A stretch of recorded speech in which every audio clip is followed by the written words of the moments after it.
I want to welcome you to the conference, Drawing in the Schools, Research, Practice, and Theory. My name is Barry Schock. I'm an assistant professor of art education at Boston University, and it's really been a pleasure, even in this short time this evening, to get to know a new community of learners since I'm a transplant from Baltimore.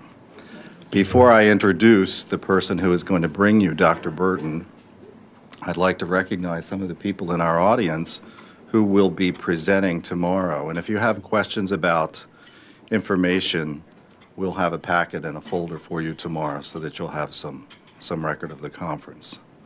So just as I think of them, off the top of my head, to your right, to my left, Dr. Joan Gaither, Chair of Art Education at the Maryland Institute College of Art. Al and Helen Hurwitz, Dr. Hurwitz and his wife. Al is Chair Emeritus of the Maryland Institute College of Art. Maureen and Ralph Cowett, both art teachers in Massachusetts. Jody Schmidt, who's in the Melrose Public School System. And let's see, who am I forgetting? John McPhee, thank you, John McPhee. And there are a few other people who are probably either on the tee or in the air at this point, so we'll wait for Karen and Jay and Mark. I think it's important that we have these kinds of times to get together, and I want you to know that it's been really nice for me to hear you say that it's been a good venue to get together, and I hope we can do this again.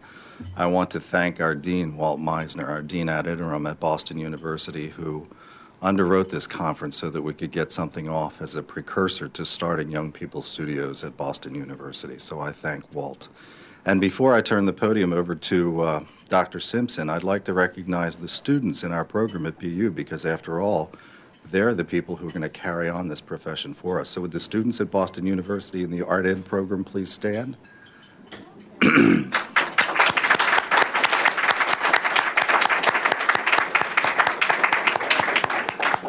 Thank you. And with that, I'd like to introduce Dr. Judith Simpson. Judy is Chair of Art Education at Boston University and Director ad interim of Visual Arts. Judy?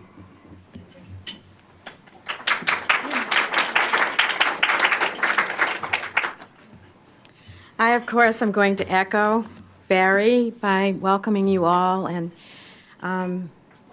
telling you how excited I am that this is happening, thanks to Barry, and, of course, Walt's graciousness in letting us start something that we've been wanting to do for a while. And I'll speak more tomorrow about the conference and so on. Tonight, I'm most happy to be introducing our speaker. When one thinks of leaders in the field of artistic growth and development, Dr. Judith Burton is one of the first people who come to mind. Her school art series, Developing Minds, is widely used in student-centered art education programs throughout the country and probably abroad. Her recent research and role in the founding of the Heritage School in East Harlem is contributing to the database of how the arts impact student learning across the curriculum. Dr. Burton was the recipient of the Lowenfeld Award and the Manuel Barkan Award at the NAEA conference in 2001. Before she became director of the program in art and art education at Columbia Teachers College in 1990, she was the chair of the art education program here at Boston University. It is our pleasure to welcome Dr. Burton back as a keynote speaker of our first drawing conference. It is my utmost pleasure to present Dr. Judith Burton.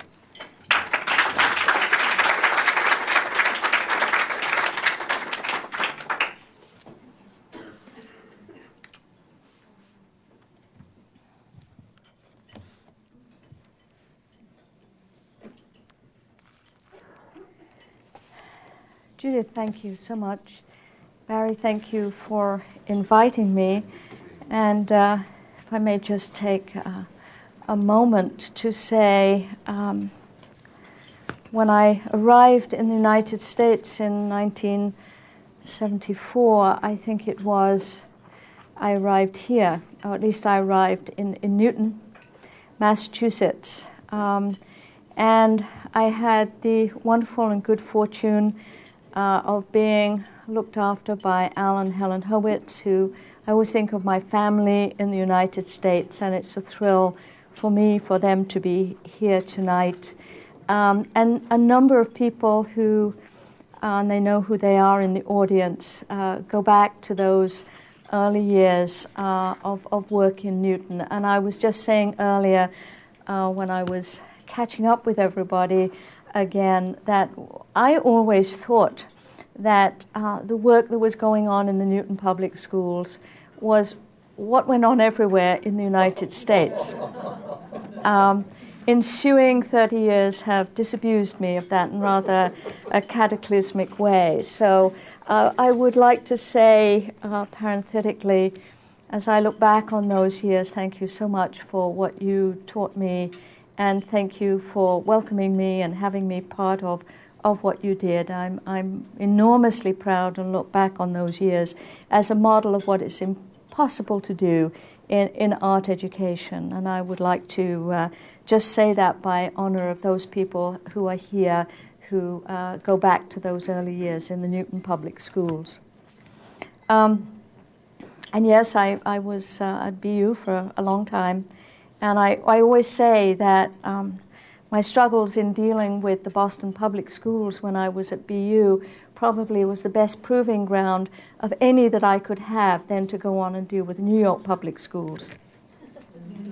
But today I'm going to talk about drawing and perhaps raise some questions about drawing. And I want to talk about the interface between drawing and instruction, because you can't talk about development apart from instruction, or instruction apart from development. And the more I think about drawing, the less I am sure about what drawing actually is. So let me share with you some thoughts. Share with you a piece of research that I did a few years ago that relates to drawing and instruction, and then raise some questions at the end of that about the role of drawing in meaning making and in human life. So let me begin at the beginning very briefly and sketch in the early years of development, which I know many of you are very familiar with. You all know, and I'm sure have had the privilege of seeing, very young children crawling over paper, dragging markers or chalk in their wake. You have all experienced very young children, infants in the first year of life, making marks on the wall, the furniture, the carpets, your prized possessions, your dresses, and fortunately, they now make crayons that you can wash off almost everything. But at one time, it was very frustrating for parents because children would exercise their very natural inclination to learn through action on the world. And this is absolutely true with drawing. In the beginning, young infants push, pull, they make marks, they don't watch what they are doing. There's just a pleasure in playing with materials. And sooner or later, one of the great moments of human development occurs when children notice that they are responsible for the marks that appear on the piece of paper. And if ever you've been privileged to see that moment in time, it is absolutely extraordinary, because children look at those marks with this moment of shock and surprise. Did I do that? Where did that come from? And this moment when eye and hand finally come together, and it's one of the most magical moments in development, because for the first time ever, children have made something where there was nothing before. It's the first moment of creativity. And if you think of that, those of you who are artists, all of you who are artists, every time you confront a canvas, every time you confront a block of stone, and you make an overture to that blank canvas, that unchipped stone, you are making something where nothing was before. And that moment originates right way back in infancy. And as soon as that happens, a lot of learning takes place, a lot of learning through exploration, through discovery, as children learn to make marks, to organize marks, to chain their actions, to make groups of marks. Sooner or later, you get drawings occurring like this, which most people call scribbles, and as Al knows, because he gave me half a paragraph in one of his versions of Children and Their Art, I do not look upon these as scribbles, which always seems to me to be a mindless notion about drawing, that these kinds of drawings are full of learning, that children are learning for the first time that lines are continuous. They're learning that lines can go fast, that they can go slow, that they can be heavy, that they can be light, that they can be organized in great sweeps or narrower sweeps, that if you change the orientation of your arm, then you change the orientation of the lines you make. And so there's a great deal of learning that goes on. These kinds of drawings are far from arbitrary. They are far from mindless. There's a huge amount of learning. And one of the most important pieces of learning in these early drawings is that children are taking their piece of paper as a target for action, as a framework. They are no longer scattering their lines every which way across every surface, but now they are confining their lines to a given surface.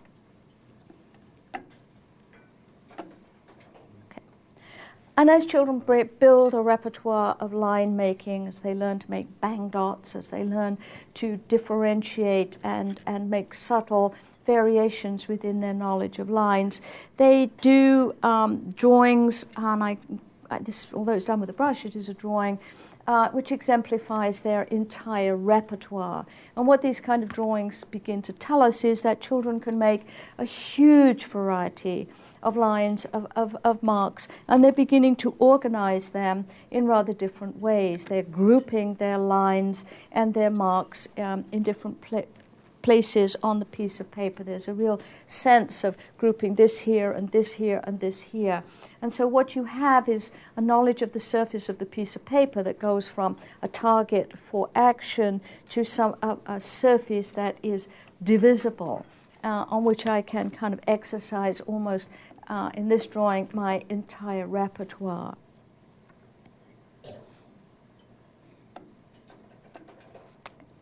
And sooner or later, as you know, children make enclosures. They learn to take, instead of doing this, they learn to take one line, bring it round, join it up together. And those of you who've ever been privileged to see the sweat and agony that goes to bringing that line round and joining it up with another line know what a precious moment, again, this is in development. But it isn't just an enclosure.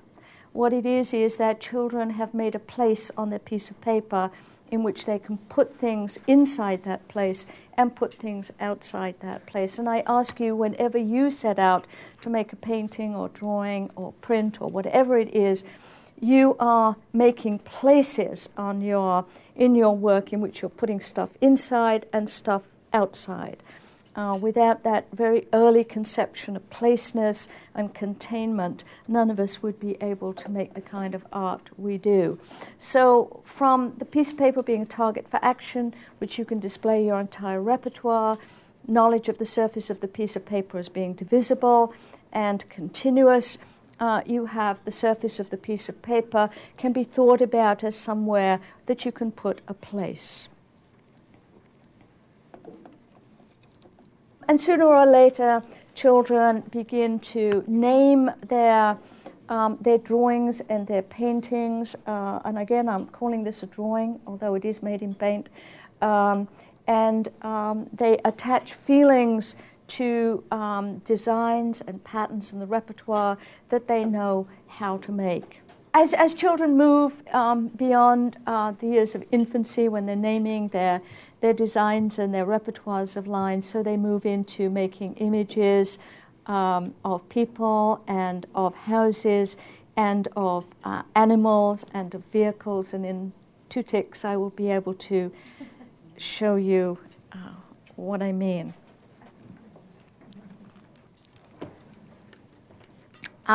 They make houses, they make people, they make animals and vehicles and a whole host of images. And as they move beyond making the stage of simple image, of single images, they begin to combine images in telling us stories about the socio-cultural environment in which they live. So we have stories about crossing the street in New York with my mommy to go shopping. We have stories about the fire in my school.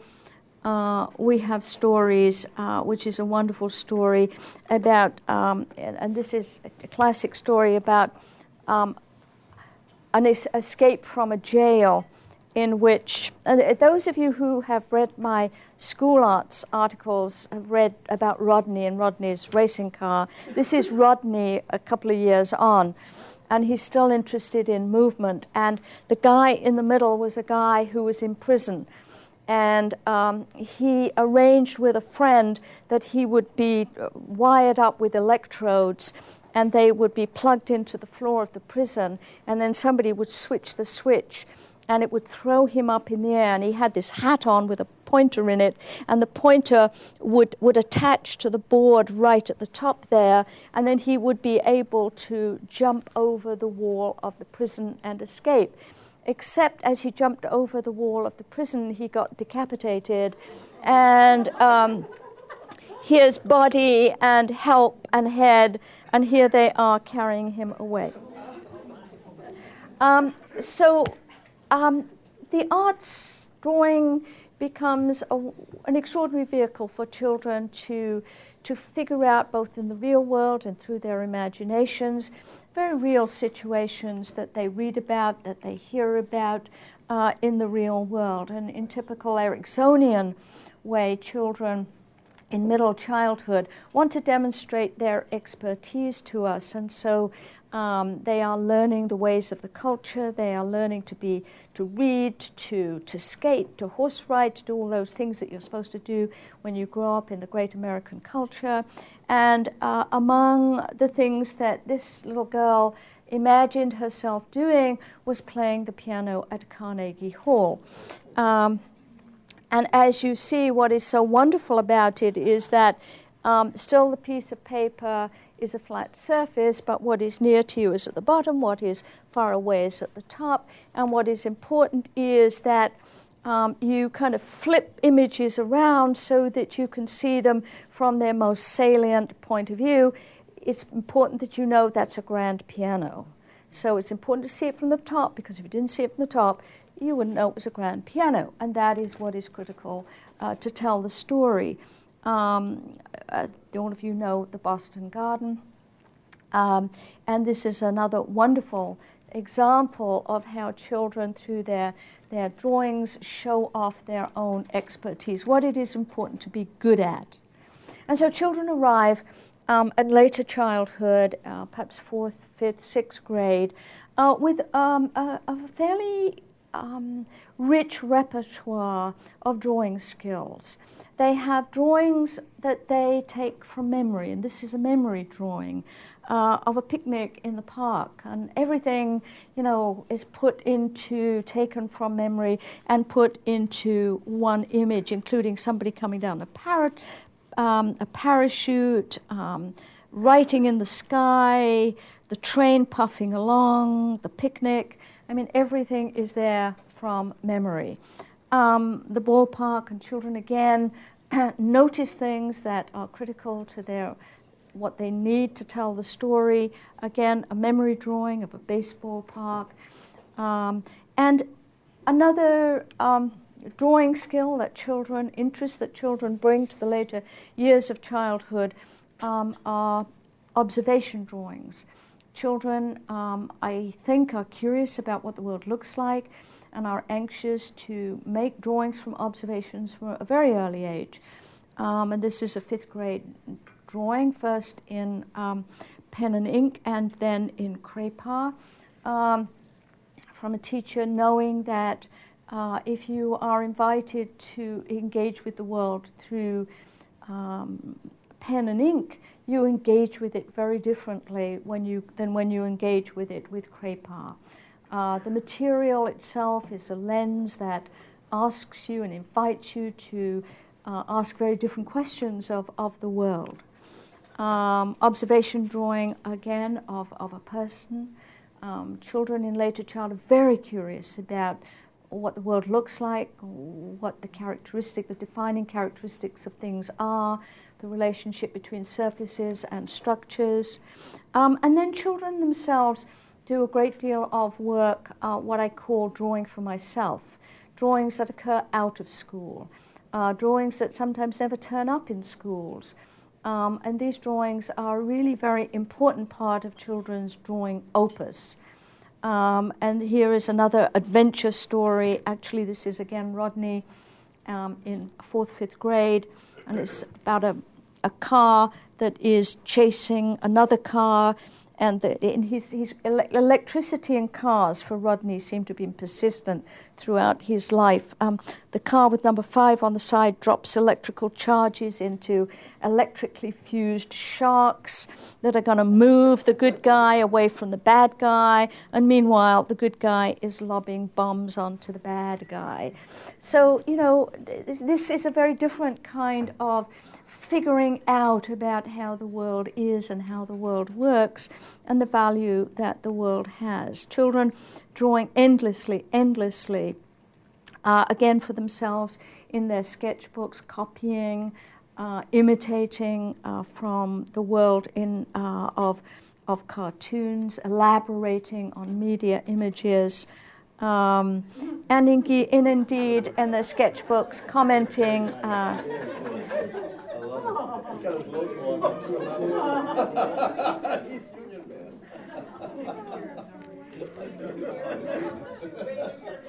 Children notice much more than we ever give them credit for. If we ever looked in their sketchbooks, we would know more about children than perhaps we know in the classroom. So children bring to pre-adolescence and adolescence I would argue, three drawing interests. One, drawing from memory, one, drawing from observation, and one, drawing for myself, which is the private work children do on their own, out of school, which is often more telling for us as educators than what they do in school. And memory drawings and observation drawings often occur in parallel. It's not that they first do memory drawings and then do observation. They're likely to do memory drawings first, but interest in observation drawings occur really very earlier than many of us realize. And as they come into adolescence, what was not problematic earlier in development suddenly does become problematic. And many of the problems have to do with the way children represent the third dimension. You know, we have lost the hyphen in the word representation. And I think it's really important that we put it back in again. The word is represent. And what we do in drawing and painting is to represent an experience through the agency or through the lens of a material. And it is important that representing through the agency of, because the original experience gets transformed as soon as it is represented through material. But here you get what I call a help drawing. Where does it go? It looks wrong. All of a sudden what was right is no longer right. And you get drawings of some confusion where you've got two kinds of ideas tending to come together in conflict. One is an idea about the experience of space, the experience of the third dimension in space, of self in space as a spatial being, and you also have a notion about the surface of a piece of paper as being flat, which you cannot transgress if you are a concrete thinker. It's very difficult to think about how to transgress a flat piece of paper. And so one of the major assumptions we've always made about drawings, that when children begin, drawings get small and they get rigid, and they lose the kind of larger expressivity that we are used to in earlier childhood. The notion is, they've gone off the boil. These children are not talented anymore. And so what we need to do is either let them give up art completely or teach them the formalisms of perspective and volume, and put them straight about how the world ought to be. We tend to make judgments about children's art at this stage of development based on the aesthetics, how the works look. The works don't look as appealing as some of the earlier works do. We don't stop to ask ourselves, what's the question the kids are asking? And I'm going to argue that we've made assumptions about what is happening in adolescence, early adolescence, based on the aesthetics of young people's work, rather than asking what are the questions they're asking through their work. I'm not a great believer that development stops. I don't believe there's anything like a U-shaped curve. I think development is continuous, potentially, and I think if it doesn't continue, it's the fault of education, not of development, because we have made the wrong kind of assumptions and got it wrong, and are teaching children things that, in fact, destroy development rather than let it continue. So what are the questions? What are the questions kids are asking through their drawings? Certainly the drawings don't have great aesthetic appeal, but they are really very interesting if we have a mind to look at them from the point of view of what the questions are the kids are asking. And clearly, the kids have two disparate notions: flat piece of paper and a sense of space that goes in and out, and those two ideas really aren't fitting together at this moment in time.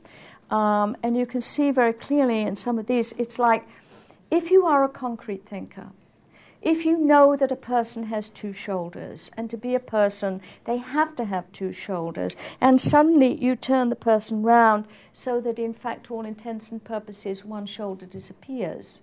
Where does that shoulder go? How do you represent that shoulder? Because a person has two shoulders. So where does that shoulder go? And here you've got, a wonderful example of that dilemma.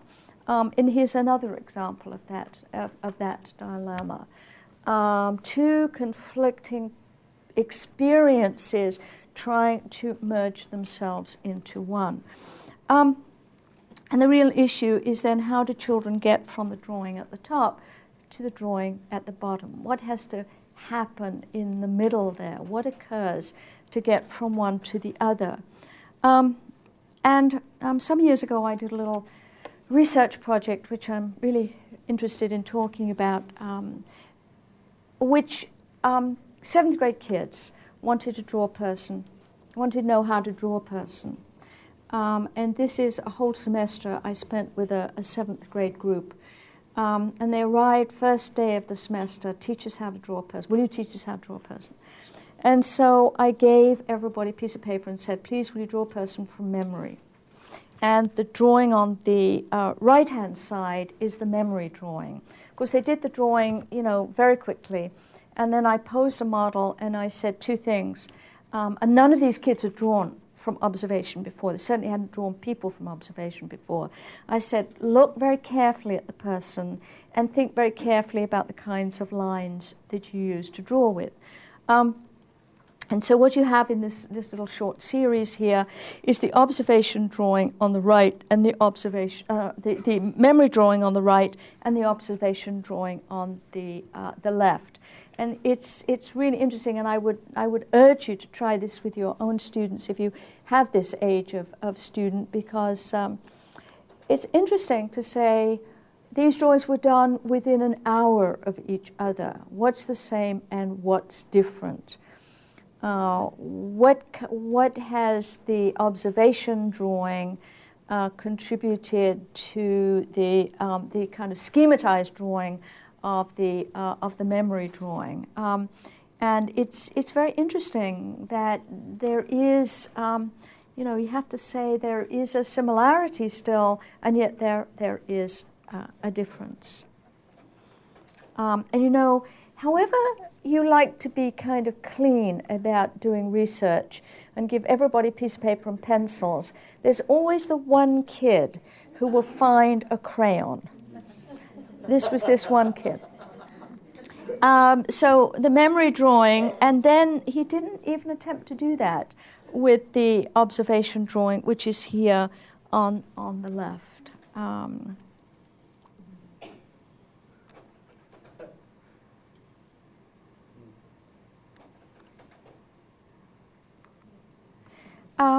Some of the drawings, the change was monumental, and some was more subtle.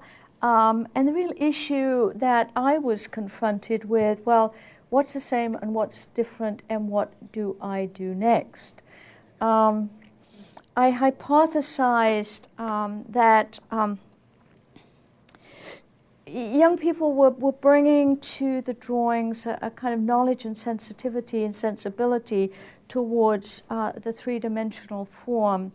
And they were trying to discover how to connect that sensibility to qualities of movement in line. The observation drawings are much more nuanced, a greater variety of line use, a greater sense of movement and detail in the observation drawings that moved away from the schematic images.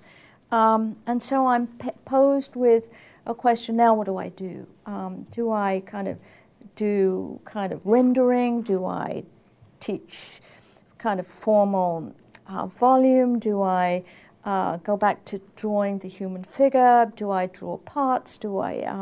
And I decided on reflection that I would do something completely different and that I wouldn't do any of those things. So what I did was to give kids a big piece of paper and lots of materials for making marks with, and said, make any kind of mark you want. They had pen and ink and feathers and sticks and stones and fingers and stuff like that. And we just covered sheets of paper with marks, put all the drawings up on this wall, and then we talked about the whole variety of lines and marks and lines that you could make. And what happened to those marks when they were on the flat surface of the piece of paper? Did they all sit still? Did they move? What happened to them? And then I asked the kids to choose one line or two lines, marks, and create a drawing just by using one or two different lines that they had discovered in their exploratory pieces, just to create a drawing. And what was interesting to me, this is what they did. And nobody attempted to make anything real or draw people or houses. And I found that very, very fascinating. They were very engaged. And that isn't a head. I know it looks like a head, but it wasn't a head. They were very engaged with this journey of discovery.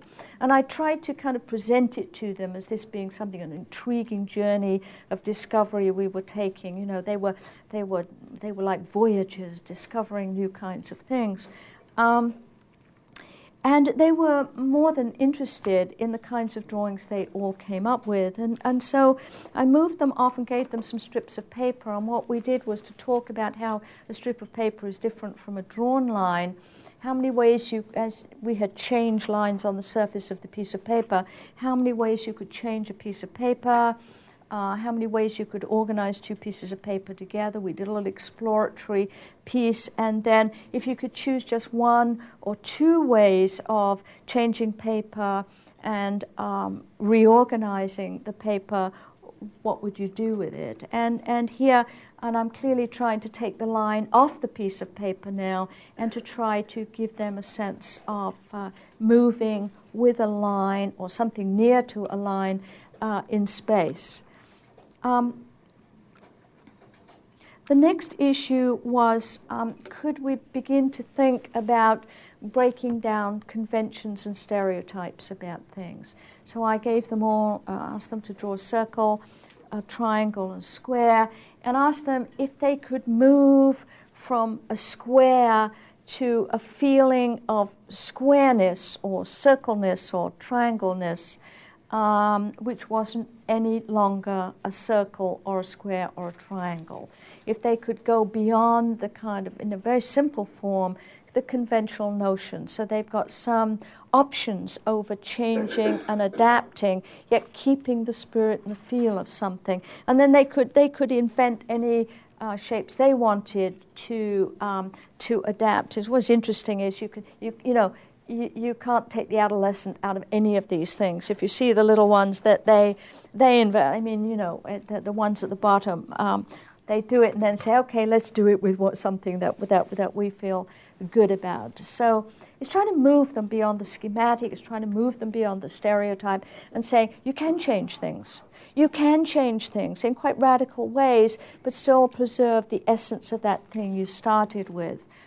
And they had, some kids just went on and on and on doing these drawings, one side of the paper onto the other side of the paper. I then gave them, and I should say these were hour lessons once a week. And to their great credit, they came along with me on all of this, and they became very intrigued. So take a piece of paper. What's the difference between what does a flat piece of paper feel like? How can you change a flat piece of paper? How many different ways can you change it? What happens to it when you do change it? It starts to assume certain planes. We talked about the notion of planes, geometric planes, more organic planes. And if you could just change the piece of paper in one or two ways, what would happen? And again, it's the same problem related differently to each material. And here's what happened here.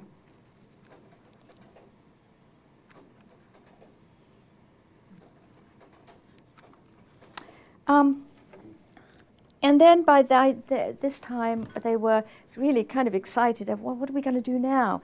And so they arrived, and I had them all stand up, and I said I wanted everybody to make a piece of space. I wanted everybody to carve their piece of space with their hands and to make a piece of space. So I was doing it with them. Can you make a piece of space? What kind of shape is your piece of space going to be? And then can we take that piece of space and can we carefully put it down on our desks? And we had done a little exploration with wire. How was wire different from a drawn line, a paper line, etc.? How many different ways could you change the wire? And then I asked them if they could describe their piece of space in wire, the relationship between the inside and the outside of their piece of space in the wire. And here's what they did. Their idea, they were so excited about the pieces they made that they wanted to present them as real pieces of sculpture. So putting them on plaster blocks was not my idea, it was their idea.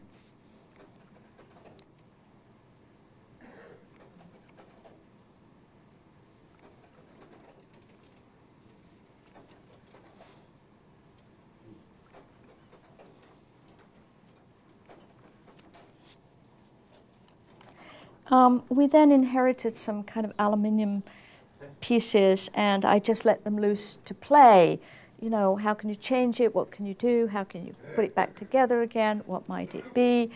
And so by this time they were kind of old hands at doing this. They knew how to play. They knew the journey of discovery, organization, and did some really kind of exciting pieces. And I knew that I was now going to take them back to do drawing. And was any of this going to make any difference to the drawings they would then make? So I gave everybody some grey drawing paper, and this time charcoal. And these are the same kids who've been working this all the way along, whose drawings you saw earlier. And posed a model for them. And again, asked them to look carefully and think about the kind of lines they used to draw with. So I replicated what I'd said before in the earlier drawings, but I did give them different materials. And here's what happened. These are the same kids. And this is, 5 weeks, 6 weeks later.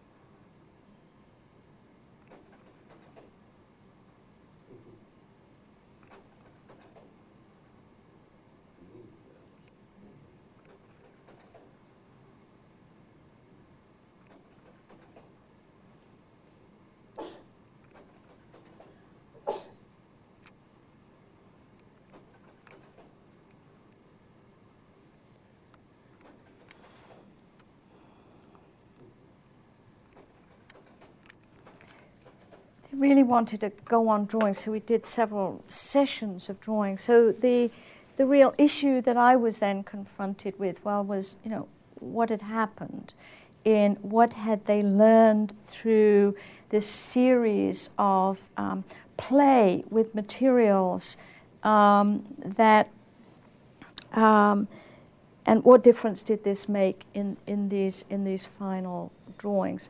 Let me just hold that question for a moment and just show you what we went on to do next, because it was very important to me now that they seem to have, nobody said their drawings didn't look real and right, which was wonderful. We, in one fell swoop, we got that, there were no complaints. They loved these drawings. There seemed to be something very near to them in the drawings they made. So there wasn't that kind of intense critiquing. They just went at these drawings in a way that was really very, very exciting.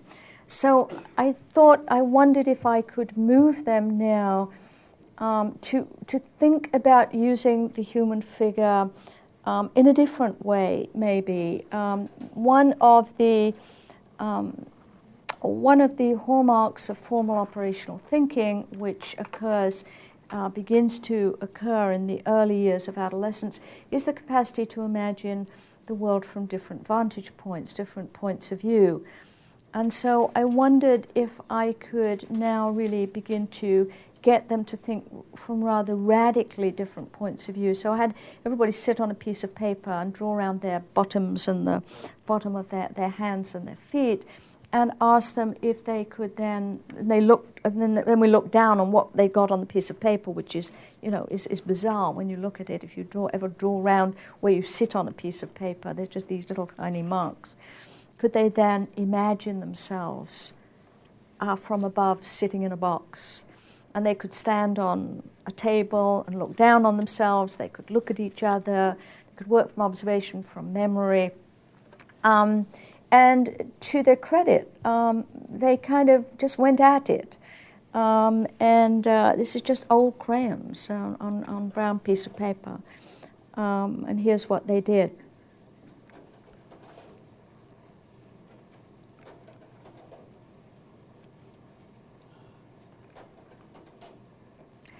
So the issue is what happened in that earlier set of drawings. What did they learn, and why was there a kind of such a shift in their drawing abilities? Let me open that to you, because I would be very interested to hear. I'm always interested to hear what your responses might be to some of those drawings. Let me go back.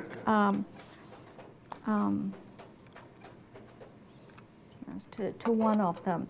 I'm still learning about this stuff. I mean, I think I know what happened, but I'm very happy to entertain any responses that anybody might have to any of this. John, go on. Build up their confidence.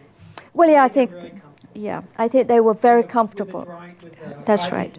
That's right. With the process, I think they really were very comfortable. Yeah, and that was true. Del. They used their previous experiences, without a doubt, to come to this culminating one that you gave. Yes, yeah.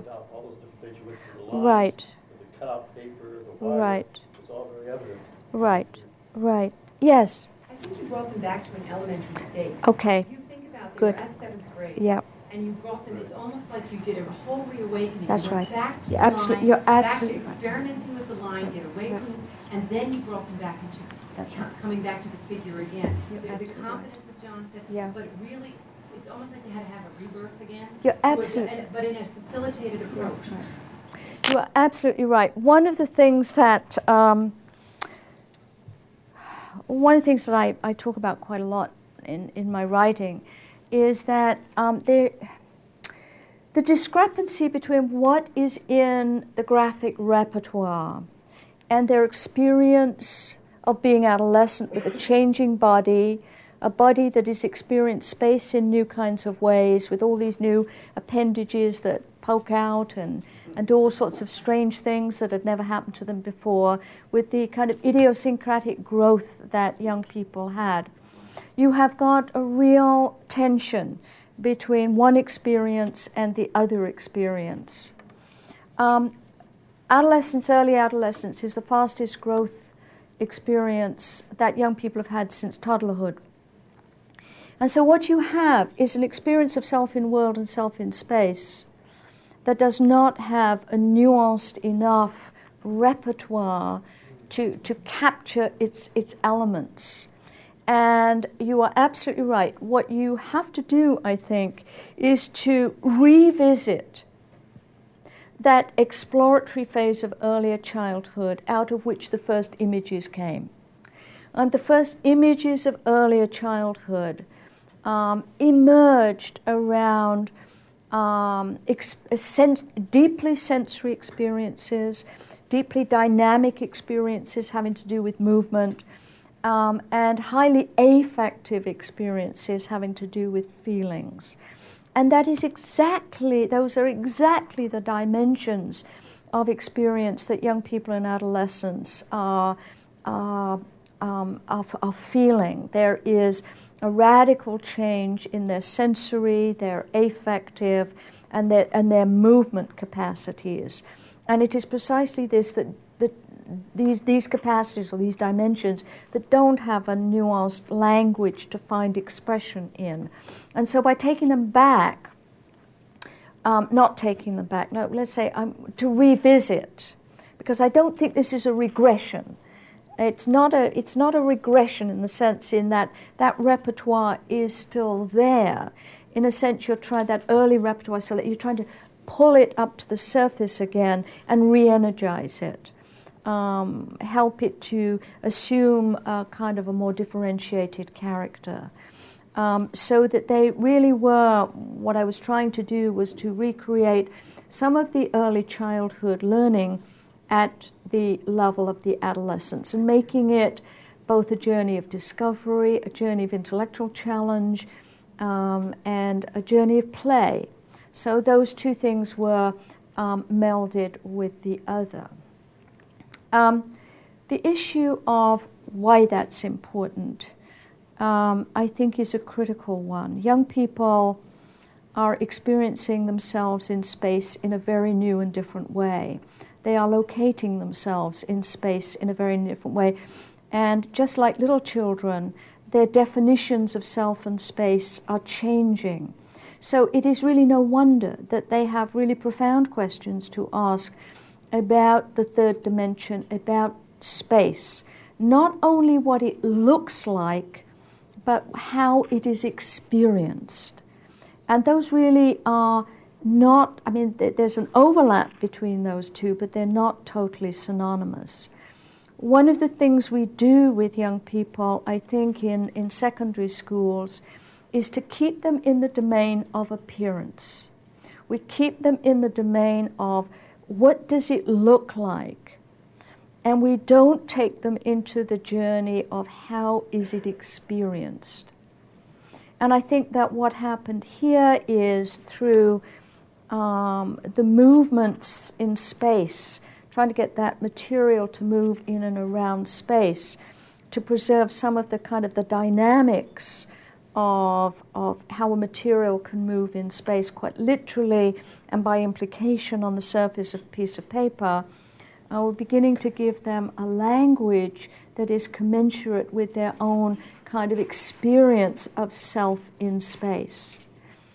The other thing about these drawings, I think that, and maybe that one is a nice one, or perhaps this one is a nice one. There is a sense in which very young children, as I said before, create enclosures in which they can put stuff inside and outside. And the enclosures serve later development of images of houses and people and places. I think what these adolescents are trying to do here is to create another kind of enclosure, an enclosure that kind of stretches back into the surface of the piece of paper, into which the figure is sat. So the enclosure, it gives a presence to the human figure. And I say that because one of the critical issues for adolescence is a sense of presence, is a sense of self in space, is a sense of occupying my own skin and feeling comfortable and present in my own skin. And so I think at another level too, what they're trying to grapple with in their own drawing is that sense of presence, of solid form in enclosing space. There is no concrete enclosure there other than a sensibility of moving round the figure in space. And again, that capacity to think round, to imagine all possible points of view round a figure brings in, of course, the intellectual capacities of the adolescent. So what I'm really saying here is that, drawings aren't all one thing. Drawings aren't all, let's get it right, proportion, how it looks, all the details. Drawings resonate to many, many different dimensions of human experience. And they have the capacity to pull those dimensions together into one unified whole. They stretch out to bring in the sensory, the dynamic, that sense of movement, the feeling, and the cognitive ability to imagine all possibilities in terms of how a form exists in space. So these drawings are multi-leveled expressions of self in space.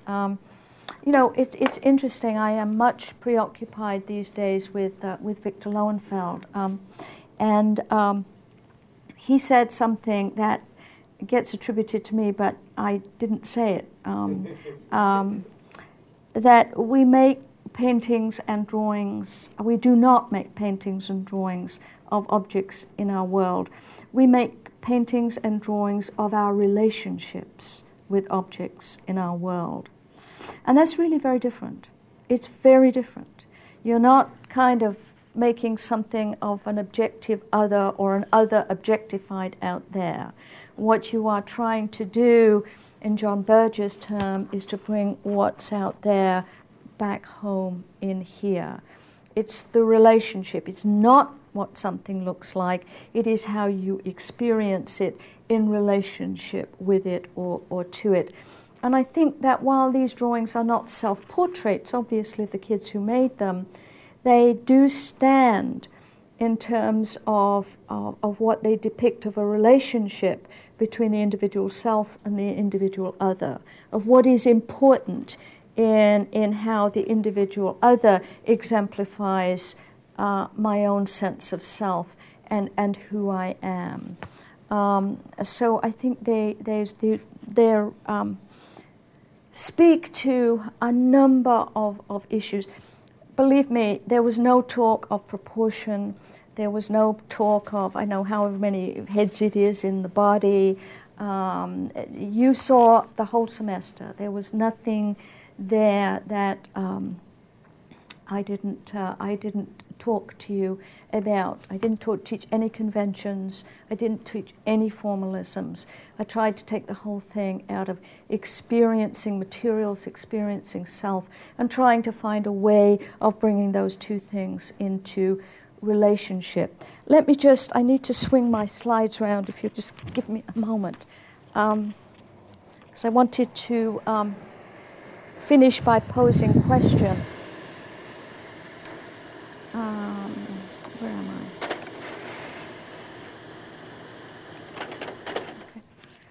I? Okay. I think with those kinds of experiences, later on, as children move into adolescence, they can bring those kinds of experiences and sensibilities to shifting viewpoints, endowing figures with a great deal of feeling, and in their meaning making, they can make drawings come alive. You know, I go around schools so often and I see such dead drawings, not only dead drawings but deadly drawings. You know, and I think, you know, kids would be better off if we didn't do this, if we just gave them music or something. But you want kids to have that sensibility to the ebullience of things, to the life of things, to the growth of things, to the existence of things, to their possible relationships with things. So, you know, drawing small, drawing large, imagining, in my dear friend Maxine Green's terms, imagining things other than they are. And that's what drawing should all be about, that journey of imagining things other than they are. Even old potatoes can be a wonderful starting point for drawings. Even an old tube of toothpaste can be an exciting voyage in figuring out the life of something.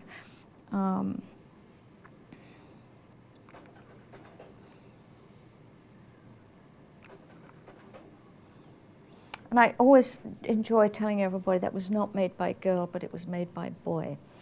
It has all the characteristics of what we would conventionally attribute to a girl's drawing, but in fact it was made by a boy. It's such a kind of cherishing, delicate, beautiful drawing.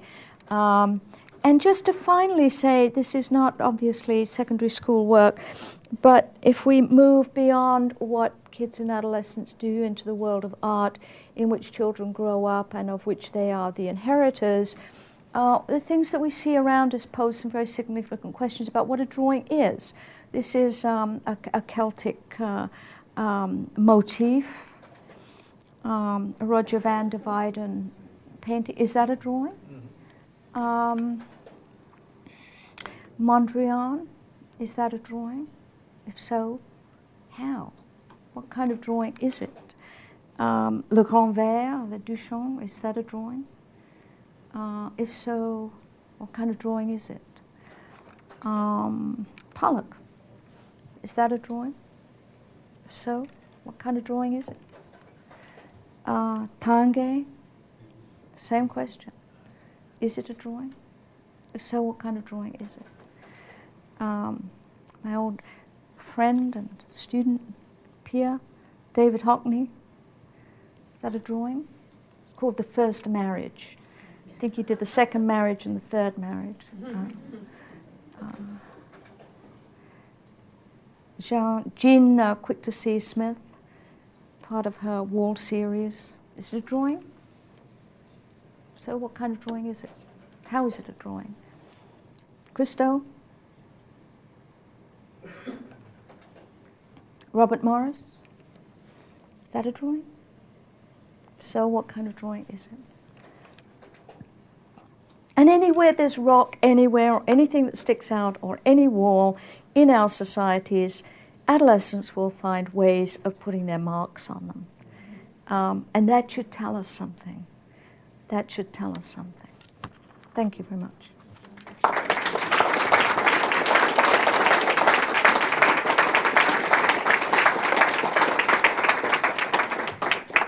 If there are any questions, I'm happy to take them. You've been very patient. I kept you here a long time, so no questions.